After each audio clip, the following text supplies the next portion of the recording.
Hi there. Why do they, scary why do they hate us? The West, isn't it the greatest pinnacle of human achievement? Refined culture, developed political institutions, human rights, democracy. It's common sense why they hate us, no? Our freedoms, of course. All these need to be defended by force and walls if necessary. They invade our countries, disrupt our lives, change our demographics, impose their foreign religion onto us, harass our women and children, or so the narrative goes. Looking at recent history, though, this pattern seems to apply far more to European colonial expansion than modern migration from the imperial periphery to the imperial core. Let's take a closer look. The British colonized, not only established political dominion over, but colonized massive swaths of South Asia and North America, taken bites out of every corner of Africa, imposed their language to such an extent that I'm speaking fluently to you right now, despite the fact that English really shouldn't play that big a role in my life. On the topic of languages, the French forcefully imposed their language in what is now the Francophone world, disallowing education and employment in anything but French in countries where they were the absolute smallest minorities. In violence, fewer surpassed the Belgians in the modern era, where cutting off hands was considered a worthy price for rubber profits. When it comes to imposing religion, none did that better than the Spanish, which enforced Catholicism from Latin America to the Philippines. Nonetheless, this isn't the point of this video. History is messy, and all sides have done something unspeakable at some point.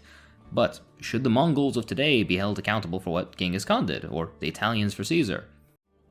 A better question is, with the resurgence of an intolerant right, who are they exactly? Is theyness, this assignment of a vague other, something foreign, tied to anything specific? Is it race or religion, perhaps? The languages they speak, or which hand they prefer to eat with, will they always be they, even when they speak our language, the Occident's language, follow our customs, preach our religion, or lack thereof? Even if they mix with us, and when superficial differences of hair color and skin tone become less apparent, or so common as to become what we are in the first place, are they still a they then? It's interesting to note in the examples of colonialism, the ruling minority European us was always physically, culturally, linguistically, and in practically every other way delineated and separated from them. The French pied noir, I don't know if I pronounced that right, French is a waste of time. The French, you know what I'm trying to say. The French Pied Noir of Algeria were Europeans that owned all the wealth, all the land, and had all the political power. Even if you, as an Algerian, were to renounce every part of your identity, you'd at best become a third-rate Frenchman, still inferior to the lowest of colonizers. This pattern reproduced itself from Vietnam to South Africa. An interesting parallel that remains is in the illegal settler colonial military occupation that doesn't deserve to be named. These aren't the examples that interest this resurgent right. In fact, those are inspiring to them, if anything. However, when the inverse happens, and this they shows up on our streets, usually as a direct result of colonial and neocolonial action, the reaction is very different. Why are they here in the first place? What has caused this mass movement of people? Hatred? A grand secret scheme to take over Europe? Or was it wars that disrupted lives, the American invasion of Iraq, the NATO bombing of Syria, the French destabilization of Libya that has caused Libyans to land on the shores of Sicily and Syrians to dangerously cross the Mediterranean in leaky boats, fearing for their lives? They don't seem to ask themselves, wouldn't you prefer to be home rather than anywhere else? Can you imagine the sort of pressure required to abandon your home? The idea of living in poverty in a distant land surrounded by differing languages and traditions is attractive only to a few. It is systemic imperialism through military or corporate means that robs nations of their wealth and forces them into further poverty by bombs or IMF loans. These are what move this other into our space, what moves them to us, the Orient to the Occident. In reality, refugees from the gun or the loan of the Occident are separated by a very, very fine line. About that hate point though, what is hate? Do they really hate us? Is this hate justified if it even exists? To some, hating is to dislike. To others, it's a lot more sinister. An existential challenge, a life-changing epoch, a catastrophic clash that will either make or break something something, white woman in wheatfield, something something, a pagan symbol, something something, the Christian conception of the family unit. These voices that emit from the Occident fear, and fear very deeply, a change of us into them, of an orientalizing of the Occident. Basically, what they fear most is what they did most to others.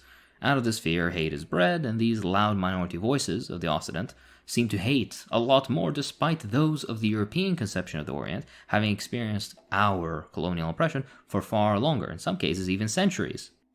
Change is normal and natural. Change is what has shaped our history, our modern world, and what will shape our future. Movement of populations is also natural. If anything, it's the only constant throughout our history.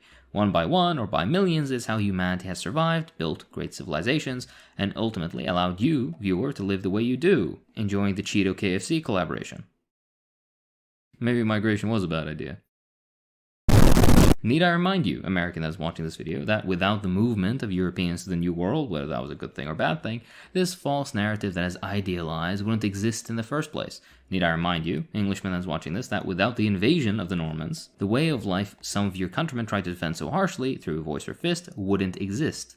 Need I remind you, French viewer, that without the invasions of Roman legions and settlers that considered your ancestors barbarians, your very language that France imposed on North Africa would never have existed in the first place. I'm not saying that the invaded should stand by and let the invaders replace their way of life, but the narrative itself is wrong and that needs to be shown. Regardless, understanding all that, it doesn't matter. The fears of those voices are unfounded. Demographic shift is a lie, which has been proven false time and time again. There is no great replacement. The supposed corruption of us, the Occident of the West, is nothing but a myth. Whatever little change is occurring is a direct result either of Western economic and political actions or of Western political thought. Even when a perceived downfall is being caused by our own, they are still blamed. Funny, isn't it? On the topic of the West, though, this is fun. What exactly is the West?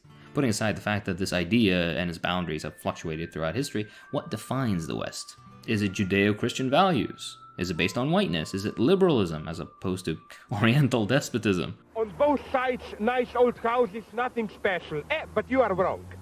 This river here is the official geographical limit between Balkan and Middle Europa. So beware. On the other side, horror, Oriental despotism, women get beaten, get raped and like it. On this side, Europe, civilization, women get beaten and raped but don't like it. So, Balkan, Middle Europa, don't forget it. It could be said that there is nothing inherently Jewish about the modern Occident. Jewish centuries-long oppression within the Occident proves that. In fact, Jews are frequently lumped in with this feared other. If Arabs or Africans or Muslims are no longer in vogue, then the Jew comes in. If Jews are sacred and protected and hence untouchable, stick in the Orientals, at least until they can get rid of all of us. In the end, it matters little. Clunky sentence structure, but I had to avoid the Linkin Park lyric. These voices want to paint an other. We need a they. Give the people an enemy and they will follow you to the gates of, well, the chambers. Alright, if not Judeo-Christian then, does that mean the West stands on purely Christian foundations? What do we make of this argument when in the Occident believing Christians are a declining commodity? What is Christian exactly about secularism or separate legislative and executive powers? What of the they of Christian faith? The Indian Christian surely has more in common with his Hindu and Muslim neighbors than his co-religionists in Paris and London. If Christianity truly were the base of the West, then why are Oriental nations of Christian faith still differentiated from this fabled us? Why are Angola and the Philippines still they? How could it be Christianity when much of Christian Europe was pagan 1,000 years ago? Maybe it isn't Christianity. Maybe whiteness is the foundation that the West is built atop. Although a simple answer, this complicates things even further. Whiteness isn't something you can prove scientifically. As you may expect, whiteness as a concept is more than skin deep. To prove this, look at the Jewish example. So is whiteness a state of mind? Is it certain customs, levels of seasoning? Why are certain groups considered white in one instance but Oriental in the next? Why are the Magyars, who originally came from the southern Urals and settled in Hungary, considered white, while ethnic Spanish converts to Islam in Muslim Spain considered foreign, Moorish? Throughout history, whiteness changed. Of the three great ancient civilizations around the Mediterranean, Mesopotamian, Egyptian, and Greek, only Greece is considered white. Only Greece is considered to be part of the West, despite fruitful exchange of ideas and more between the civilizations mentioned, despite the Greeks themselves not considering themselves in any way related to Northern Europeans, despite the fact that Greek knowledge itself was preserved and built upon by a foreign they, Arabs. Byzantine Turkey was considered white, modern Turkey is not, despite it having been an intrinsic component of many Western empires and having been part of the West prior for far longer than many modern European countries. Where is the line of exclusion drawn? Why and by whom? Why does whiteness end at Georgia and Armenia with the exclusion of their neighbor, Azerbaijan? No, whiteness, although tempting, is not what makes the West. Is liberalism, then, the defining feature of the West? How could it be when both fascism and all strands of socialism came out of European minds and European environments? Nazi Germany and fascist Spain didn't stop being part of the West, and neither did Franco Spain or Salazar's Portugal. Interestingly, socialism was always painted as diametrically opposed to the West, whether in Germany, Russia, or Czechoslovakia. To some, socialism was a Jewish plot drawn up by the scheming Asiatic hordes to ruin what is intrinsically European. This was loudly proclaimed by the fascists and quietly affirmed by the liberals. The reality is, though, that socialism was and is a European idea, and for a long time a European phenomenon. Maybe, and this is just a thought, it's convenient for certain people with certain relations to the means of production, wink wink, to use the idea of the West for their benefit. A convenient rallying cry, sloppily put together with bits of this and that, but philosophically and materially empty. White man, those white men are your brothers, until they aren't. You know how this goes. Divide and conquer, distract, misguide, paint enemies and change what they look like. The other, they, are always different, always changing. The purpose, however, is always the same. Alright, what am I getting at? Whom do these ideas serve exactly? Who benefits? Division breeds an attractive weakness that can be taken advantage of. A ruling class, not invisible and conspiratorial, but very much in the open, takes that advantage. Upon these divisions of us and them, of Occident and Orient, are clear power structures and benefits that the ruling class take. Blame the immigrant, even though the ruling class of your own country, your own blood, shipped production overseas. Blame them, those foreign to you, even though austerity is pushed by a ruling class that looks just like you. Well, maybe a little bit more lifeless. The weakness of one class yields strength to another. Now, you may disagree and say that exact ruling class doesn't want a vague other. They stand for liberal freedoms and liberal values. Well, they do until they don't. The ruling class of every race, religion, and nationality imaginable uses whatever they can to protect their own interests. Elections are free and fair if the right guy wins. If they are relatively safe, their wealth and power secure, well then welcome to modern Europe, where we accept one and all and do not draw distinctions between one another. This fake liberal facade is exactly that, a facade. It's an illusion. Their power threatened, however, and welcome to Nazi Germany or fascist Italy. Fascism itself isn't a movement that sprung out of thin air. It emerged as a calculated response to the militancy of the working class during that era. With the workers in line, by bribe or fear of loss of life or loss of livelihood, then the system is stable and the ruling class reigns comfortably. When the workers realize their power and demand more, then the black and brown shirts emerge, with the full backing of their ruling class masters. Fascism is capitalism in decay, and if one thing is certain, capitalism is decaying this very day.